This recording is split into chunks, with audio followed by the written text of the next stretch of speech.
Hey guys, what is up? Fluffy Ninja from Warp Crew Paintball and Warp Sport Chicagoland here with an episode of the Weekend Loadout. If you don't know what the show is, I take one of my paintball markers and I show you a setup that I would go use for a weekend to play. This one's pretty short, pretty simple, pretty to the point. This is an Empire Resurrection autococker that I was able to pick up for super cheap on eBay, and really glad that I was able to get it at the price that I did, because this is kind of going to be a project of mine for, a little bit. But of course we have the Empire Resurrection pretty much stock. It did come with the Pops ASA. I do have to replace the macro line. There's a small leak coming out here. I'm going to check the O-ring that's in there and then replace the macro line. I unfortunately don't have any. I do have a bunch of hoses, but I don't have any macro lines somehow. But yeah, I've got my 77 First Strike tank with my Immortal Air reg. Absolutely probably the best reg on the market that I've used. And I've used most of them. So absolutely recommend if you are looking for an upgrade for your air tank. I have my rotor, what were these things called? I don't know. The LTR, yeah, the Dia LTR. Awesome loader for $100. Runs on 3 AA's. It loads paintballs. That's what it does. And I've got my Freak XL barrel from the CVO that I use. It's got the purple tip. That's the only tip that I have. But right now it's got the 687 bore in there. If you're shooting an autococker, you kind of want to underbore, but not too much, or else you're still going to get barrel breaks. But usually underbore is pretty nice. I don't know what this guy has this thing set at, so I'm going to have to time it, tune it, etc. It seemed to be okay timed, but people love to fuck with shit for some reason, and then I have to fix it when I try to use it. So that's kind of my only complaint with when I buy used markers, is that people like to fuck with their shit, and they really shouldn't. So yeah.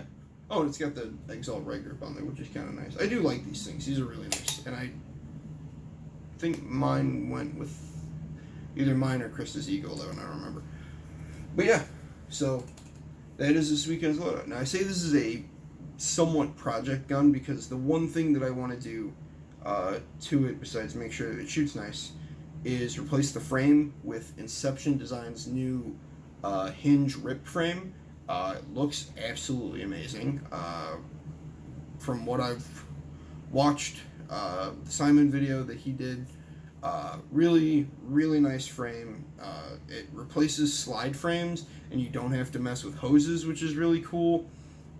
That's, like he said, that they've been testing it for over a year and a half, and the fact that they've been able to develop a hinge frame, or a hinge type frame, that still works on slider setup for pneumatics is really cool. That's absolutely changing the autococker game. And I know that it sounds weird to say in 2019 that it's changing the autococker game, but the fact that mechanical has made such a huge comeback in the last couple of years, honestly, and that companies are now competing to put out the best mechanical marker possible. You've got Eclipse with the EMEC and the MG100 now for MagFed guys. Those are really good, beginner to mid-tier mechanical guns. You've got their new M170R, which again is a little bit high-end and it's a little bit high-priced, but for what you get, I think it's really good.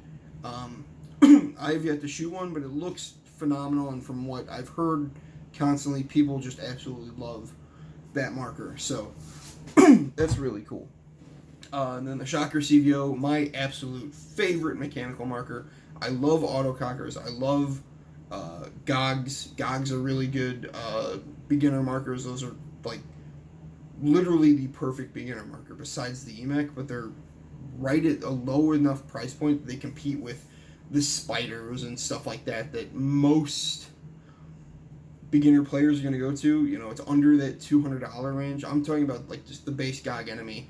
It's under $200, and it's in that, Tipman 98 and Spider category. I mean, it's probably about double the price of most of those, because most of those are maybe $100, maybe $75, but you really do get what you pay for. I mean, yeah, it's ion threaded, which, take it or leave it. I mean, getting an upgraded barrel for it isn't really that hard, and you can find ion barrels super cheap. Um, or you can just buy a CP one, and those work fine. Or if you want to go high end, go with the Freak set. Um, so that's really good. Like beginner market, you have the Resurrections, which, yeah, new you can buy them for like almost $600, but then like people are tossing them really for $300, which is really nice. And then you have people that have RSX shockers that put the CVO frames on them. Those shoot amazing, and they're really nice small mechanical guns too. And they're really not that expensive. The frame is probably more expensive now than the gun, which is ridiculous because RSXs were really nice markers when they came out. And then you've got like your higher end autocockers that like only either A, tournament people are going to use, or B, people that are super cocker snobs are like, well, it's a Meteor autococker. It cost me $2,000. Cool, bro. My $300 autococker does the same fucking thing, and it shoots just as fast. Actually, probably faster, because I can shoot faster than most people. But, I really like the mechanical is making... It's really not a comeback because it never went away, but it's making such a huge wave now that, like, I saw a video the other day of a guy practiced on the NXL layout with his CVO, and he got a fucking 3-pack, and he closed out the game. Like, what the fuck? Like, come on, that's ridiculous. I mean, people are using these in, like, legitimate tournaments now just because they can. And they can shoot as fast as the guy on the other end of the field that's just barely tapping his trigger. Like that's insane to me. That a lot of guys are like, oh yeah, mechanical tournaments. I'd rather play a mechanical tournament than the NXL or the whatever the MSXL or something like that. They would rather play mechanical tournaments because A, it's cheaper for entry, and then B, it's cheaper on paint too because you're not shooting 30 cases to maybe get a chance to play Sunday. So it's really cool that mechanical is being given a new breath of life in our time of paintball. Like, it was kind of fading out when I started. Like, there were still people using autocockers and automags, but it was the time of, like, ions and luxes and shoot as fast as fucking possible and put 15 balls on that guy. Why? Just because, but he's out. Do it anyway. That's just kind of what paintball was turning into, and then it got the bad rep of being a violent sport, which, I mean, again, this is a somewhat violent sport. You're shooting other people. Yeah, they don't die because we're not playing war. We're playing a game of tag with paintballs, and then you get to go respawn. It doesn't happen in war, so it's really cool that, it's making paintball fun again. I think was like the best quote that I've heard from like ICC was like the first year that it happened, Tim did an amazing job, and the amount of older guys that played pro back in the day came back and were playing with pros now and beating them because they had the paintball knowledge. They knew how to play a mechanical style tournament in the woods and the and on the mounds field and stuff like that. Whereas you saw interviews with the younger players, they're like, yeah, I had no idea what the fuck what happened. We were in trees and then I was dead. I don't know what happened. But and then like they play on the hyperball course and they're like, okay, this I can do. This I know what to do. Whereas the older guys in the woods and on the mounds field, which is you got to win, like however many games out of 3 to move on, probably 2.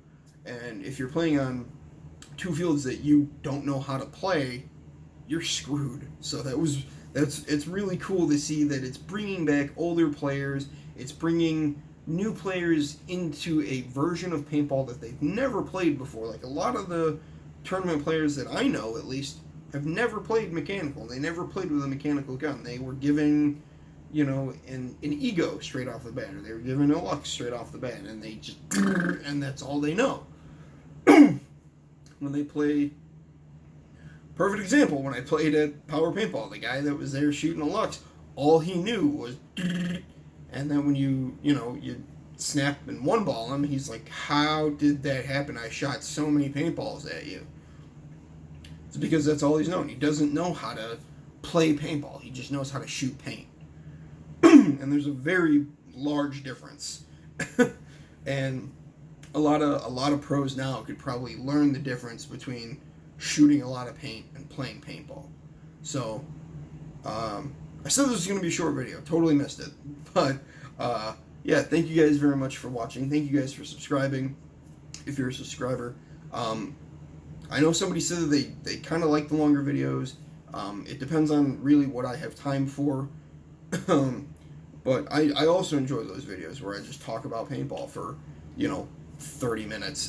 It's really great. It's one of my favorite things to do in any situation, like even at work when a guy's like, so how do you get more accurate with paintball?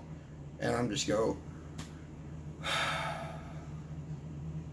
well, we've got 30 minutes, so I'm going to just try to cut it down to that short amount of time. And he's like, what do you mean? I was like, well, I could go on for probably about 2 hours about paintball accuracy. And he's like, that's insane. And it's, well, yeah, it is. It is insane. And I'd like to do a video on that just because it is a cool thing to talk about, and it is really fun, for me at least, to talk about. Probably not for other people to listen to, but thank you guys again for watching, and I'll catch you in the next video. Bye.